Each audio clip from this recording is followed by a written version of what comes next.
अब हम बात करेंगे एग्रीगेट सप्लाई कर्व की। ठीक है, तो एग्रीगेट सप्लाई कर्व का क्या होता है, स्लोप अपवर्ड होता है। इसके भी रीजंस हैं कि ये अपवर्ड क्यों होता है। अब देखो, डिमांड बढ़ेगी, सपोज किसी चीज की डिमांड बढ़ रही है तो प्राइसेस बढ़ेंगे। क्यों प्राइसेस बढ़ेंगे? जब हमारी सप्लाई कांस्टेंट रहेगी। ठीक है, अगर सप्लाई कांस्टेंट है, उसकी डिमांड बढ़ गई तो ऑटोमेटिकली उसका प्राइस बढ़ जाएगा। तो कस्टमर्स को क्या करना पड़ेगा, प्राइस हाई लेवल पे पे करना पड़ेगा।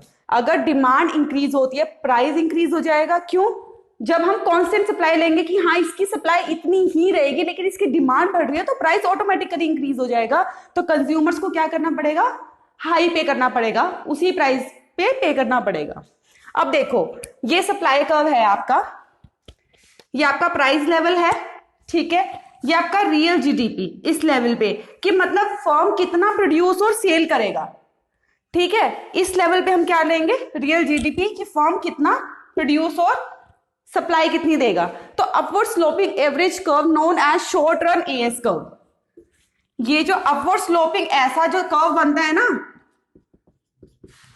एग्रीगेट सप्लाई का, ये शॉर्ट रन में बनता है। ठीक है, क्योंकि वहां पर क्या होता है, प्राइस से कंट्रोल की जाती है।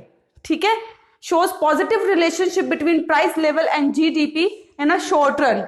अब ये प्राइस लेवल है और ये रियल जीडीपी है, इसका पॉजिटिव रिलेशनशिप बताया है। एग्रीगेट सप्लाई में शॉर्ट रन में पॉजिटिव रिलेशनशिप होता है किसका, प्राइस लेवल और रियल जीडीपी का। अब देखो 85 था तो 8000 है, जैसे ही प्राइस बढ़ गया तो क्या हो गया, ये भी बढ़ गया, 10,000 हो गया ना। ठीक है, कि अगर 85 पे इतना फर्म प्रोड्यूस और सेल करेगी तो 105 पे वो कितना करेगी, 10,000। अब इसका भी रीजन है ये क्यों होगा।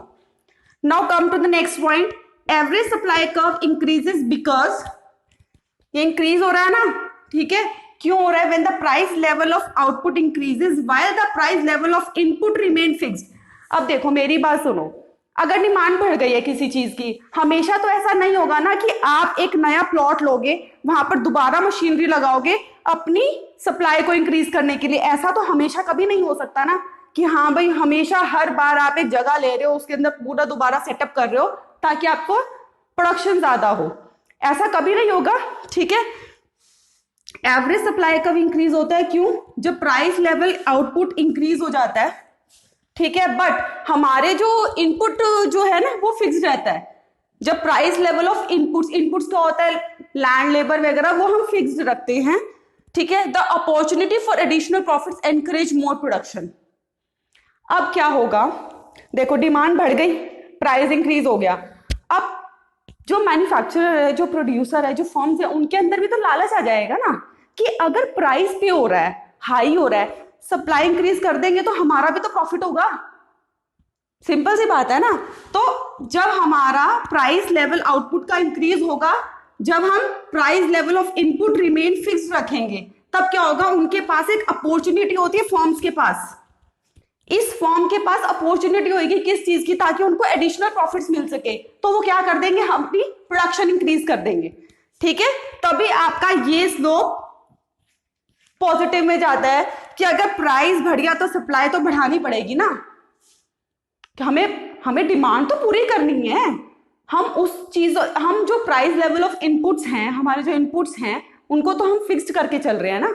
ठीक है तो ये था आपका एवरेज सप्लाई कर्व। ये आपका जैसे 85 है, मान लो 75 से 85 पे आपकी 8000 थी, आपका प्राइस क्या हो गया, ज्यादा हो गया, तो ऑब्वियसली बात है ना, क्वांटिटी भी तो ज्यादा हो जाएगी।